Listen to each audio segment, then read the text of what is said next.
Hi friends, I'm Max Lucado and welcome to Fresh Hope.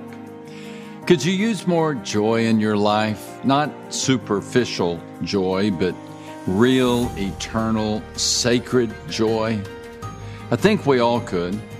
In this series, based on my book, The Applause of Heaven, we're going to explore one of the most famous sermons ever given, the Sermon on the Mount, by the most famous preacher to ever live, Jesus. It's here on the mountain with Jesus that we find the key to sacred joy.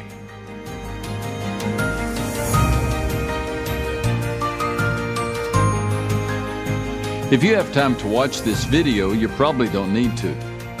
If you're watching this just to fill up your time, if the hours you have to spend on YouTube are unlimited and leisurely, then you probably mastered the message of the next few minutes.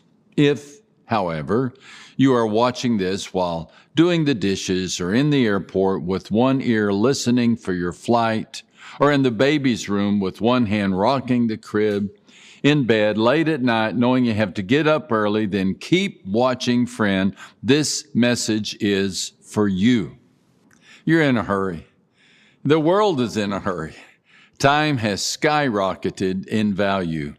You know, the value of any commodity depends upon its scarcity, and time that was once abundant is now going to the highest bidder. We pay top dollar for time. We pay people to walk our dogs and rake our leaves. We pay DoorDash to pick up our dinner and deliver it to our front door. Why, we even pay a barista to brew our coffee in the morning. We'll pay a lot to save time. Years ago, pollster Lewis Harris famously said, "Time may have become the most precious commodity in the land." He was right then. He's right today. But do we really have less time than we once did? Or is it just our imagination?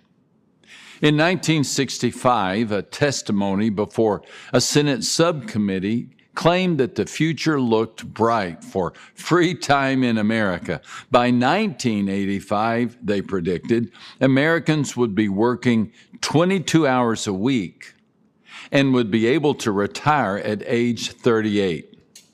The reason? Well, the computer age would usher in a gleaming array of advances that would do our work for us while stabilizing our economy. Take the household, they cited. Microwaves, quick fix foods, and food processors will pave the way into a carefree future. And the office filing, making copies, and typewriters will be no more. Computers will do all of that for us. Well, now, decades later, we have everything this report promised and more: email, social media, smartphones, WhatsApp. The answer to any question is a mere Google search away. And now, artificial intelligence is at our fingertips, 1,000 times faster and more efficient than previous computing technology. AI experts predict that within the next 10 years, 40% of household chores will be automated. Yet, the clocks are still ticking, people are still running. We don't have more time. Somehow we have less. According to a recent news article, the average worker has to work almost twice as many hours a week to sustain the same quality of life as they had 50 years ago. So that 22-hour work week still feels out of reach. Why didn't the forecast come true? What did the committee overlook? They misjudged the appetite of the consumer. The free time gained for us by technology didn't make us relax. It made us run. Run to try and keep up with the social media influencer. Run to read every bit of news in our feeds so we can stay relevant. Run to buy the latest item in the ad promising to make us successful, beautiful, healthy. We're busier, more frantic, anxious, and exhausted than ever before.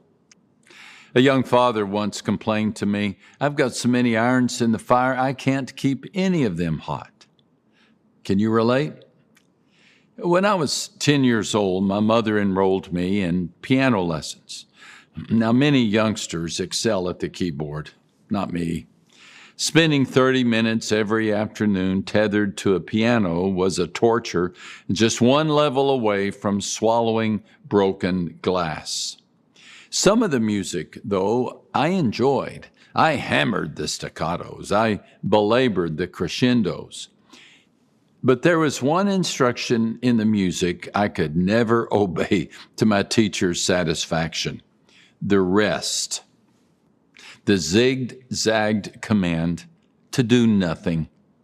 Nothing. What sense does that make? Why sit at the piano and pause when you can pound? Because, my teacher patiently explained, music is always sweeter after a rest. It didn't make sense to me at age 10, but now the words ring with wisdom, divine wisdom.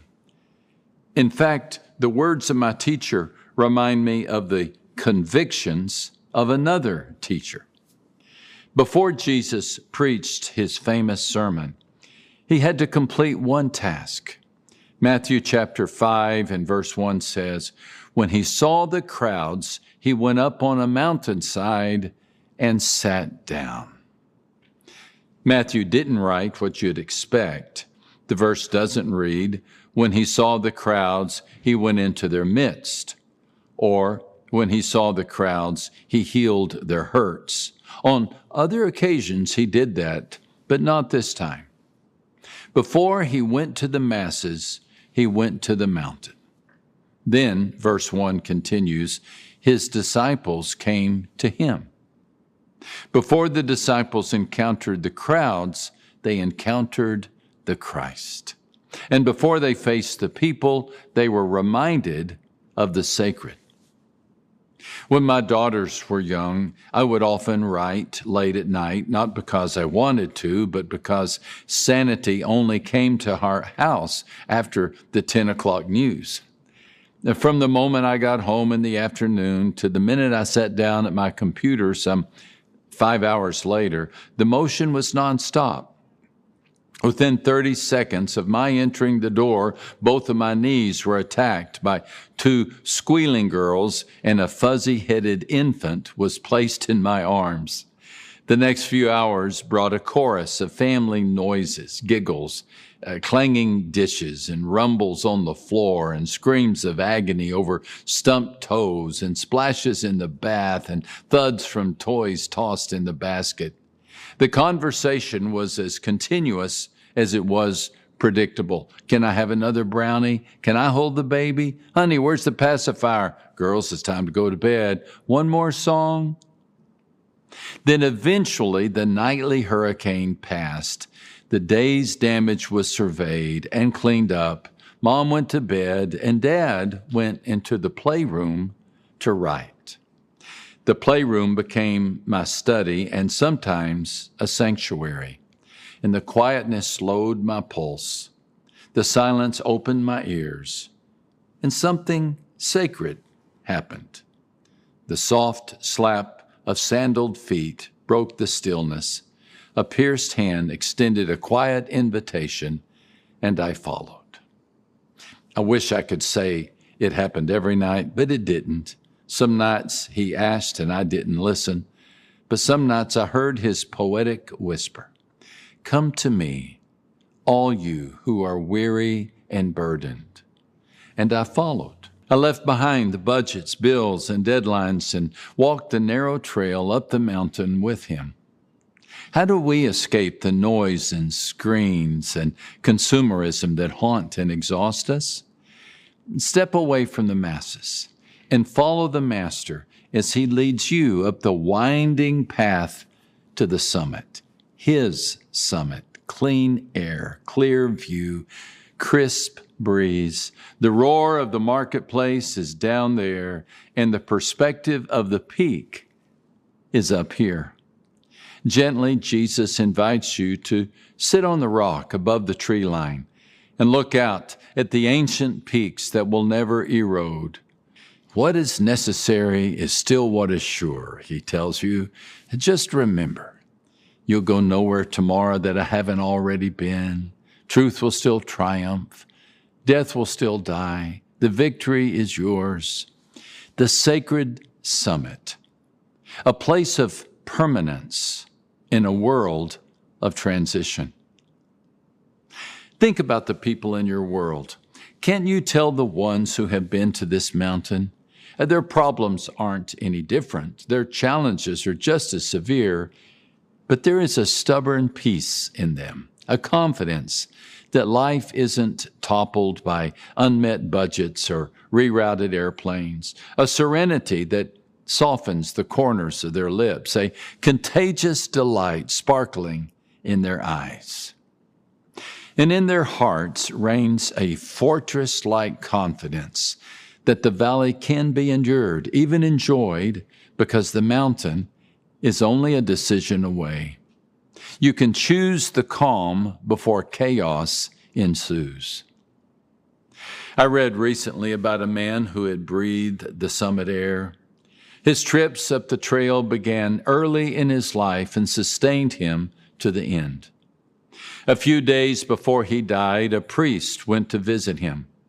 As the priest entered the room, he noticed an empty chair beside the man's bed.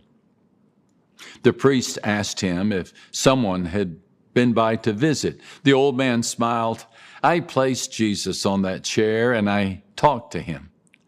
Well, the priest was puzzled, so the man explained, years ago, a friend told me that prayer was as simple as talking to a good friend.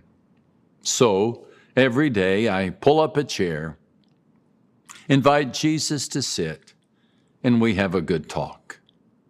Some days later, the daughter of this man came to the parish house to inform the priest that her father had died. Because he seemed so content, she said, I left him in his room alone for a couple of hours, and when I got back, I found him dead. And I noticed a strange thing. His head was resting not on the pillow, but on an empty chair beside his bed. Learn a lesson from the man with the chair. Make note of the music teacher and the rest. Take a trip with the king to the mountain peak. It's pristine, uncrowded, and on top of the world. The sacred, stubborn joy begins by breathing deep up there before you go crazy down here. Thank you so much for joining me today for some fresh hope.